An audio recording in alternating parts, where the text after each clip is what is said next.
Gators Breakdown, episode 26 is live.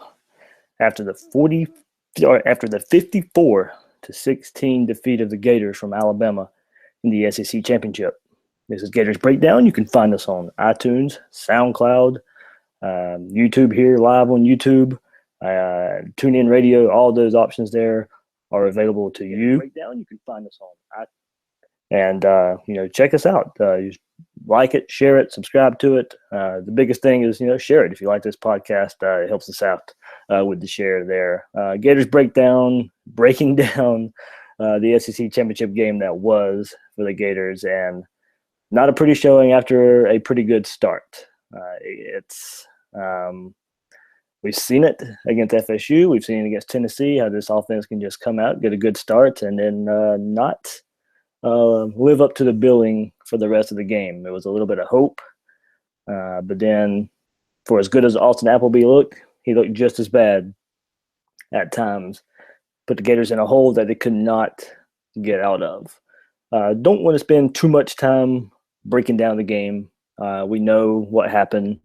It was a blowout, not much to look at, just as Alabama dominated and almost every phase of the game. Not a good passing day from Jalen Hurts, the Alabama quarterback, but defense, special teams, the running game for Alabama was so dominant and controlled the Gators throughout the game, and mainly the second half there for the Alabama run game. First half, it was defense, special teams that were basically the difference.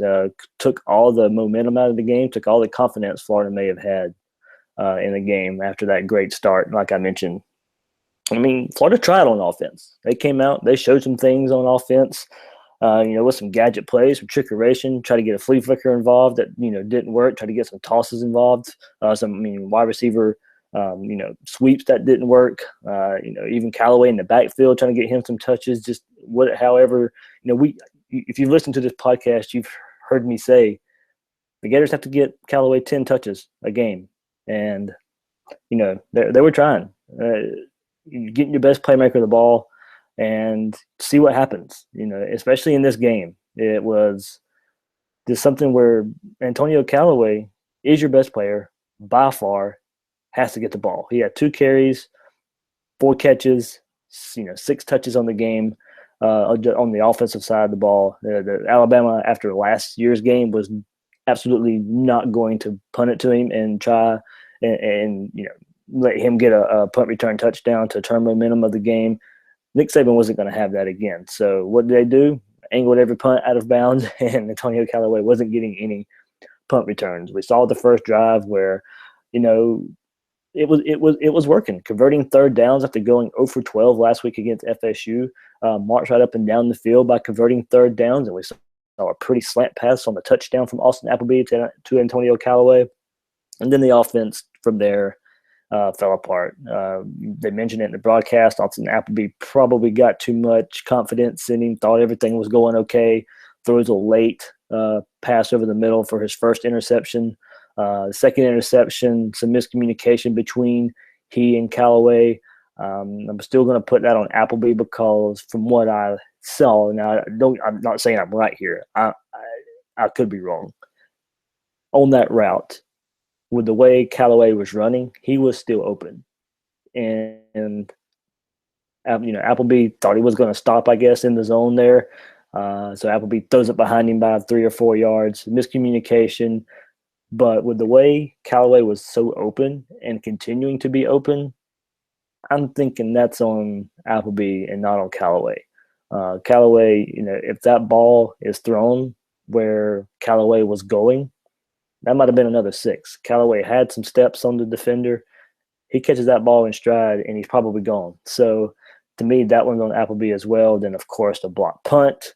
That was, it's 2 years in a row Bama's done that to this Florida special teams unit. And, of course, everybody points the fingers at Greg Nord, and rightfully so. Because if not for Eddie Pinheiro and Johnny Townsend just being so talented, this special teams would be even more of a joke. Florida went out and got Eddie Pinheiro last year. The field goal kicking is fixed. And then, we know what Johnny Townsend can do. One of the best punters in the nation. but no help around him. The blocking scheme. I mean, of course, after last year, you'd think that would be in their heads a little bit. Nah, I mean, they just let Alabama come and block another one. So, it is frustrating. I get it. Frustrating on many levels. If you've followed this podcast, I'm a defender of the coaches more than I am the players right now. And I get it. I get the frustration. If you want to blame the coaches, go right ahead. I'm not really going to fight you on it. Ultimately, it is the coaches. Ultimately, it falls on them to put the players in better position. But to me, and I've seen it enough, I've seen the plays there. Yes, Doug Nussmeier gets, it's not perfect. No offensive coordinator is perfect. And what a lot of people are expecting is for him to be perfect. And if this Gator offense was, had a little bit more playmakers, he wouldn't have to be perfect. It would be talent would be taking over. But he has to be perfect for this offense to go in stride, and it's not going to happen. No offensive coordinator is perfect. What happens? The offensive line decides not to block for a play, or the quarterback throws a bad pass, or there's a wide receiver drop. We've seen the plays there. There are plays open. Last week against Florida State, the downfield passing was there the whole game. Austin Appleby couldn't hit him and just couldn't hit him. This game, Austin Appleby those interceptions. The last 2 weeks have been a turnover fest for Austin Appleby. The coaches can't do much about that. I mean, can you blame them for him being in the game and playing? Yeah. But what's your options there? Of course, there's talk about Felipe Franks, Kyle Trask playing. But as of 2 weeks ago, Florida was still playing for a lot more than just an SEC championship. Yeah, while the chances were there that the playoff was going to, a slim chance there to reach the playoff, the possibility was still there. Some things break the wrong way. You're not going to throw a true freshman in at that point of the season when there's still everything to play for. I get it. I get the other side too. If the true freshmen were ready to play, I think they would play them. But I'll go more into that later about that.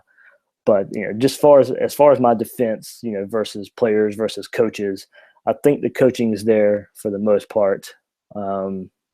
It's just the execution is not at its best. Of course, when you go against a team like Alabama, you see where your deficiencies lie. First and foremost, it is quarterback. Austin Appleby, as I mentioned, for as good as he played just as bad. 26 of 39 against this Bama defense, not terrible. 261 yards, not terrible. 2 touchdowns, pretty good. It's the 3 interceptions. The last one to Fullwood, I'm not throwing that on Appleby at all. Amon Fullwood, with his size and his frame, his job is to go up and get that ball. I love him off the wood. He's a very unselfish player. One of the best blocking wide receivers Florida has, but he just does not play up to his size. He plays more like he's Brandon Powell than he does Ahmad Fullwood. That size he never used his size to his advantage his time at Florida. I thought he would come in and be more of the Dallas Baker type of wide receiver, and it never materialized. So the last Austin Appleby interception, I'm not going to pin on him. But it was just a decision-making there. And I tweeted before the game, there were a couple of things I tweeted about this offense.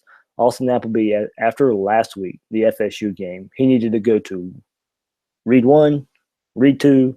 If it's not there, get upfield and run. He did that a couple of times. But this Bama defensive line, and give credit to the Florida offensive line. They couldn't run block with the flip. Not many offensive lines can against Alabama. And that's part of the defense you see I'm talking about. But, kudos to them for pass blocking pretty well. Austin Appleby had a lot more time than what we thought he would, especially after the offensive line's performance last week against FSU. And a lot of those, that's why I think fans were so frustrated with Austin Appleby, because it's not like he was under an immense pressure from this Alabama defensive line. It was just really bad decision-making. And it's the quarterback position holds this Florida offense back so much. It holds it back so much. And And granted, I talked about the deficiencies, and I went to quarterback first. An offensive line deficiency, run blocking. Uh, what you see here, it starts with quarterback, and the reason it starts with quarterback is a better quarterback can hide other deficiencies so much. I mean, if Florida has a quarterback that's consistently hitting passes against this Bama defense, then they can't come up, stack the box, and control the Florida run game so much. And this speaks to not just Alabama but other defenses that has given Florida trouble with them trying to run the ball. There's no threat from a quarterback to open up this offense, not at all. So every team gets to stack the box against this Florida offense, and whatever running yards this Florida team gets, they earn because it is, stack box after stack box. It's offensive line having to, block more people than there are to block. It's 5-on-8. The running back's having to make a play or make a play in the backfield to try and get some yards a lot of the time. And if Florida had a quarterback, it wouldn't be so much in the box play against this Florida offense. But it's not there. There's no threat. Teams are not scared of the Florida quarterback position, no matter who it is. It's been Will Greer. It opened up there a good bit. But Treon Harris, Luke Del Rio, Austin Appleby, there's no threat there. Teams are not afraid to let the Florida passing game beat them, and we see it time and time again that they're right. It doesn't happen often where the quarterbacks can get something done, and we see the results. But I mean, first and foremost, what we can gather from last night, while it was a big, big loss, 54-16, no one's on Bama's level.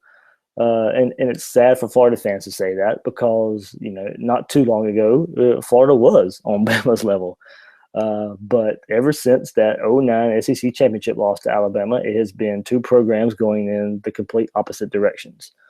While Florida's, mudding along, still ranked most of the time, coming to this game ranked 15th. The final poll came out today for the college football playoffs. Florida finished the season 17. But Alabama's been near the top of the polls year in and year out. Nobody competes on their level year in and year out. Nobody recruits on their level year in and year out. And you see the results of that. One 5-star goes down, there's another 4 or 5-star to fill in. And we'll get on more about the Florida recruiting coming up. I'll touch on it here in this show just a little bit, but we got plenty of time to talk about recruiting coming up. Not a good trend there, of course. That's another big complaint about people's direction of this Florida program. As we say, and I'll go back to Nussmeier a little bit. I mentioned he has to be perfect because he's having to make up a lot for the talent deficiency on offense. I think another big complaint is the tempo Florida plays with. When Florida early in games goes a little up tempo with these scripted plays, we see the results. They've went up tempo when the plays are not so scripted, and it still looks better than not when they don't go unscripted. But when they don't go scripted plays, when they don't go up tempo, it's a slow prodding offense. It's get up to the line of scrimmage. It's so slow. There's defenses have time to make adjustments. But we saw it early against Alabama, and we've seen it early in other games. Florida will get in one formation, and then they'll spread everybody out. And where the defenses don't necessarily have time to adjust. But later in games, we don't see that. I think it's partly because there's not a lot of confidence once the scripted plays goes away in this Florida offense. There's not a lot of confidence in the quarterback, and there's not a lot of confidence in the offensive line to necessarily pass protect for them. It's just it's a revolving door. Do the coaches not have confidence, and how do they get confidence? Of course, it starts by getting better play, but that's where the revolving door starts. How do you get better play? You got to get better recruits. So how do you get better recruits? Well, you got to show more on offense. Well, how do you show more on offense? You got to get better recruits. So there you go. It's a revolving door. It's kind of the chicken or the egg. What comes first? And there's not easy answers right now. And I know it sounds like a broken record on this podcast, but there's just not a lot of answers right now. We're not going to get the answers right now. And I mentioned we're not going to break down much of the Florida-Alabama game. We know that. So I kind of, where I'm talking about where do the answers come from, where do we see the answers, that leads into the next part of what we saw or what we can see from this Gator offense moving forward. As I mentioned, I think the coaching's there, and and Chris Doering for SEC Network, tweeted some things after the game last night, and I really picked up on those because he's a former player. He played under Steve Spurrier. He knows the process. He knows offense, and he knows probably what goes behind turning offenses around from what was there before Steve Spurrier at Florida, and then trying to get stuff instilled in a new type of offense and a new way of playing. And Doering, playing 4 quarterbacks in 2 seasons is tough, especially behind a decimated offensive line by injuries and littered with youth and inexperience. And I mentioned the deficiencies in offensive line. They don't need to be talked about much more, but there you go. I mean, it holds the offense back when a quarterback you don't trust necessarily, and a multitude of quarterbacks, not just one. Every quarterback you put in is not necessarily one you recruited for your system. Florida has gotten stopgap guys, and that's why I'll talk more about this. Next year is the year. But after the game, from an Alabama assistant, told him privately, the Bama assistant complimented the UF game plan. The Gators just don't have the right guys to execute it at the quarterback position. So, it's what I've been screaming for the last few weeks. I mean, if Doug Nussmeier might be the fall guy here, there may be enough uproar, there may be enough noise in the system to where there may need to be a fall guy. It's going to start with offensive line coach Mike Summers, who I think should still be on the staff, but maybe not in his coaching recruiting role. He needs to be on the staff somehow, some way. He's really respected in the coaching community. And when he first came to Florida, he did turn the offensive line around a little bit. And as Chris Doering mentioned, and as I mentioned, there's a lot of youth and experience on this offensive line. They did get better as this season went on. Believe it or not, they did. The run blocking got better at times. We saw what they did against LSU, early against FSU. But there's still a lot of youth, still a lot of inexperience there. But it's the revolving door at quarterback. It's not going to get any easier. We won't get our answer until maybe, and here's where a lot of the news has been coming from lately, and of course we'll dive into it because it's a big hot button topic. Do we get an answer in the bowl game at the quarterback position? A lot of talk about maybe throwing Felipe Franks in there. A lot of talk about why would you burn his red shirt this late. A lot of talk about, we need to see something different. Austin Appleby has no future in this program, so go ahead and get your future ready. Look, I get both sides of the argument, and I'll present both sides of the argument, and you can kind of come to your own conclusion. I don't think there's a right or wrong answer here. I think it's your opinion, and I don't think the opinion will be wrong. I mean, when you think about redshirting a player, yes, football is first. We don't need to joke with ourselves about how important sports are at a college, and especially a college like Florida. For these football players, and for the big time recruits, football is first. We can sit here and say college academics matter. They do. Don't get me wrong. It's a major part of it, and that's part of the decision going into redshirting. Michael Wayne mentioned in his post-game press conference at the SEC Championship, that they would talk about playing Felipe Franks, Kyle Trask, talk to their parents, and see where they want to go from there. And part of the reason, and part of what that comes from about talking to the parents is, academics do come into this a little bit. When you redshirt a player, you're thinking about, that player has potential to now stay 5 years instead of 4. If you're a redshirt senior, and that means you have stayed in school for 5 years. Is that a plan of these players? Do they plan on staying 5 years? If not, if they only plan on staying 4, maybe you go ahead and play them then. That's part of the decision as well. Academics go into this A little bit. Kyle Trask wasn't a very highly recruited player, and from everything I've heard, he wanted to redshirt. He wanted to learn. He didn't get a lot of playing time in high school in a starting role. So does that play into his decision? Of course, you have two guys here, Felipe Franks and Kyle Trask. So I mean, I think you have to look at it a little bit. Academics do go into the thought process a little bit. So what happens when you tell the parents, we want these guys to play? And now I think it goes into the player's decision and the parents' decision. They'll need to have some private conversation. It's not just about football. 80% of it probably is. As I mentioned, I think football is the main focus for a lot of these players. But academics will go into this decision somehow, some way. But I mean, you think about it. If you're a high-profile recruit, you're not going to college thinking you're going to stay 4 or 5 years. You're thinking, okay, I'm going to be this hot shot recruit. I'm going to stay 3 years. So with these three, if Felipe Franks gets redshirted and he only stays, and he goes out and balls out, and then what happens? You kind of wasted his freshman year by letting him sit on the bench, not getting some experience. You have one more chance to get him some experience. In this bowl game, you have 15 practices he can get, and then you have the neutral site game experience that you have in the bowl game, a more comfortable setting than what he'll see first game next season when Florida. It's another neutral bowl, another neutral setting when they play Michigan and Dallas. But there's not as much pressure in a bowl game as there will be opening game next year against Jim Harbaugh and Michigan, where the game really counts.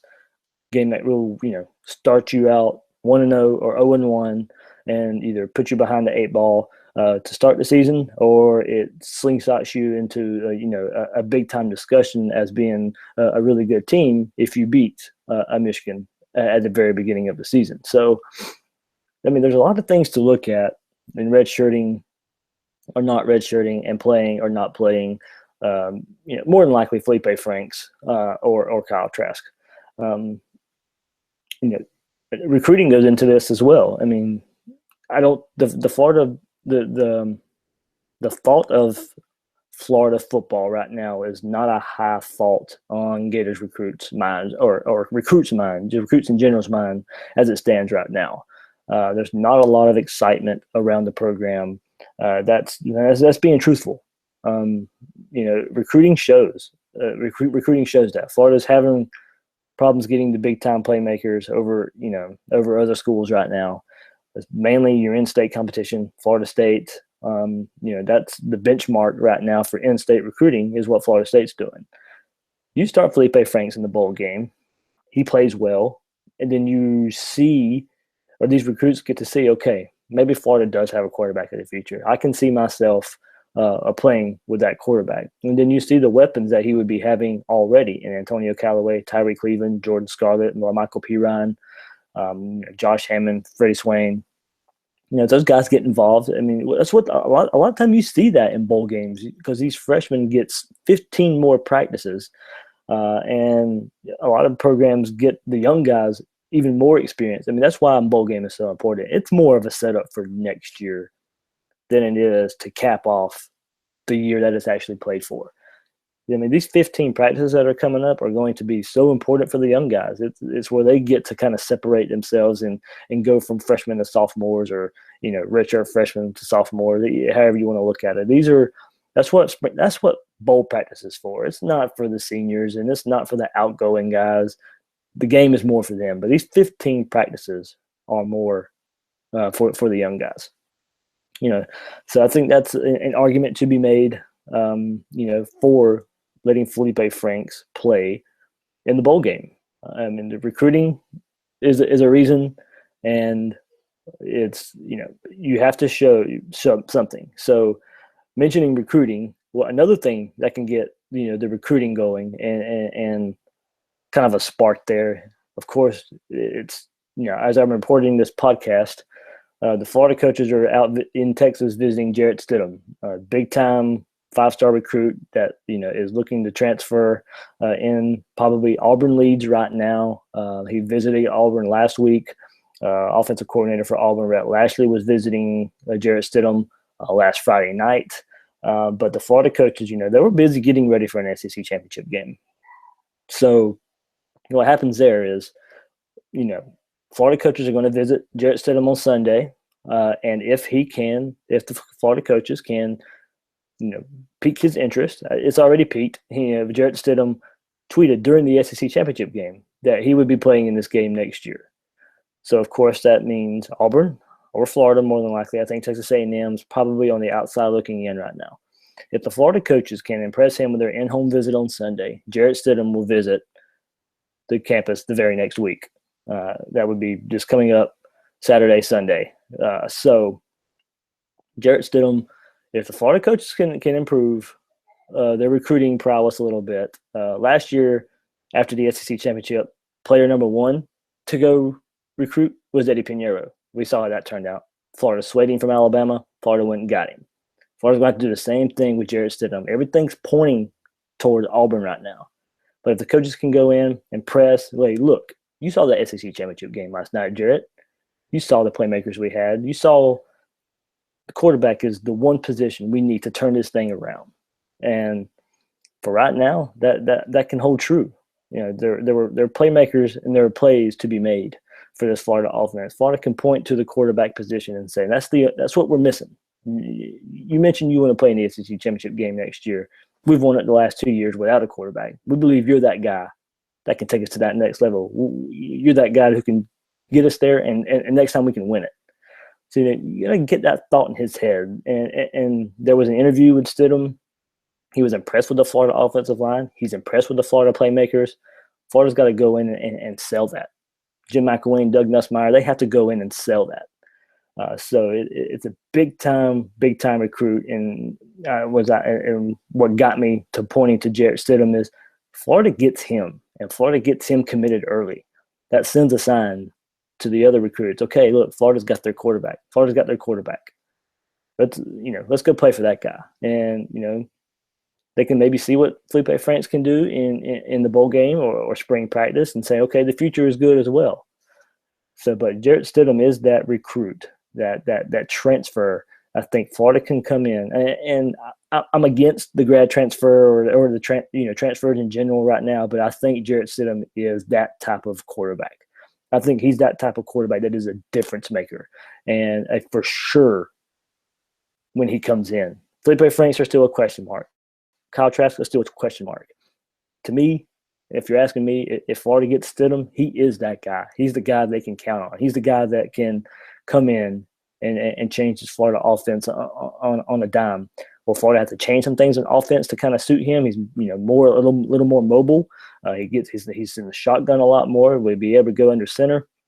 Still some questions there, but at least Florida knows they have a good quarterback and they can mold around him.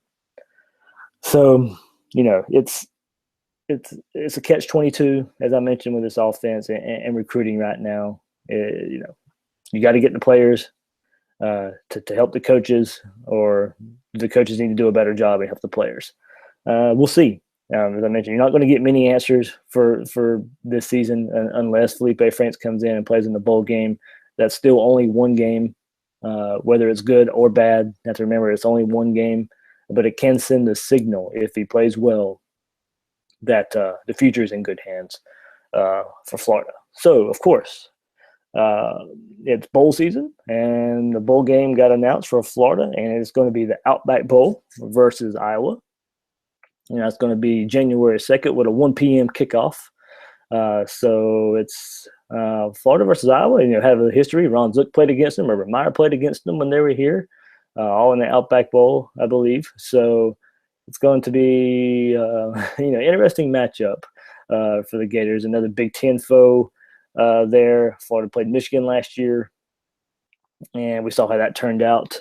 Not so good. But Iowa was 8-4 to finish second in the Big Ten West. Had some, bad losses early in the season. North Dakota State, of course, are 1AA powerhouse or FCS powerhouse. They lost 23-21 to that game. So I'll go through their four losses. Northwestern, they lost 38-31. They lost to Wisconsin, who played in the Big 12 or Big 10 title game, 17-9. Their last loss was November 5th to Penn State, 41-14. So they lost back-to-back games to the Big Ten, to the participants in the Big Ten title game. But then they rattled off. They went the very next week and they beat number 3 Michigan, 14-13. They turned around and played Illinois. Iowa beat Illinois after beating Michigan. They beat Illinois 28-0, and then they finished the season beating number 16 Nebraska 40-10. So Iowa's coming in with a winning streak. Florida's going into this game with a losing streak. Iowa's playing well. They'll probably have some confidence going into this game. As I mentioned, Florida will kind of be licking their wounds and maybe going through, there's their decision to play Felipe Franks. There's another decision to play Austin Appleby in this game, where he would be his last game as a Gator. His future, there is no future with Austin Appleby and the Gators. So, it's an interesting matchup. As I'm saying, Iowa's coming in hot, and Florida will be going in licking their wounds. So, it's as I mentioned, the bowl games, I'm not a big, proponent of bowl games mean all that much, but Florida kind of needs a win. You don't need to go on another losing streak to end the season. It would be nice to go out of 2016 season with a win. I think the fans need it. Recruits need to see it. The players, just for some kind of morale, need to see it. I don't think bowl games bleed into the next season all that much. I've never been that big of a believer in that. But the program's kind of stagnant right now, even though they've played in Atlanta twice. I don't see it so much like that, but I get fans who feel that way. The losing streak doesn't help. There's not a lot to get excited for. And I get that. Winning a bowl game against a pretty good Big Ten team, who I mentioned, it would be a good win for Florida to beat Iowa. And we'll preview this game going in. I'll wrangle up some things about Iowa and see if I can find someone who can jump in and talk some Iowa football with our Gators Breakdown podcast. But it would be a good matchup and a good win for Florida as things stand now. So Gators Breakdown, find us, share us. iTunes, YouTube, SoundCloud, all those avenues you can sit there and share, subscribe, like for us, share this thing. I've been talking to a lot of you guys on social media. I'm pretty active on social media. Just had a guy, look us up on Twitter saying how he enjoyed it, and we just got on Twitter just to talk to us here on Gators Breakdown. So I definitely enjoy that. I'm glad there's people out here who enjoy this, and hopefully it grows. We had over 5,000 listens over on Gators Breakdown in the month of November. So thank you guys for doing that. It was a strong push into the end point of the season here.